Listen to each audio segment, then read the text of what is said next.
2 pieces today. This first one is really new, so first group of people who get to really hear it, so that's gonna be cool. And then the second one is an oldie, but I think it's a goodie. It's debatable. So yeah, this piece is called If Edgehill Could Talk After Beale Street Could Talk by James Baldwin. If Edgehill could talk, you'd see that she who birthed these streets was a black woman. She's got childbearing hips and stretch marks and scars. She calls them all tiger stripes. Her dress is a mosaic of fractal glass made of different shade shards of fractured past that highways busted open, and I've heard him say that pain looks good on her.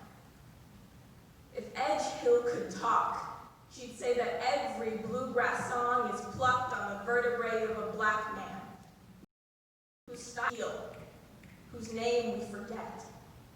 His bones hum deep with that Lowry bass, and his city stole his songs to spike his face, and DeFord Bailey's legacy has been debased because the camera of history glances right past us. Edgehill loves to jive, and she loves to whop, and she dances in honor of the children she lost when Nashville forgot their names, their voice. When a thriving black village faded into gunshots and white noise, because that is Edgehill's legacy, forgetting who was really there for some tragic New Age fantasy, because Edgehill was Curry's Hill, was Meridian's Hill, was slave country. It held artists like William Edmondson, who were acclaimed internationally, and a road bears his name, but who knows his story? Edgehill knows that the gory truth is the plantations that surround us have shaped black lives for centuries. For most of U.S. history, black people had to be the state's enemies because the letter of the law led us right back to hell. These laws left us constrained, and the books have been amended, but some things never change. That's why, in Tennessee, private prisons are at an all-time high. No matter what shade of chains you wear, slavery has yet to die. The plantations that surround us, well, they just go by different names. And when Edgehill speaks, we don't listen. Not anymore. Because it's easier to let children suffer when they're from places we abhor. We didn't listen when she told us urban renewal was just a thinly veiled way to say erasing black history to make way for white supremacy.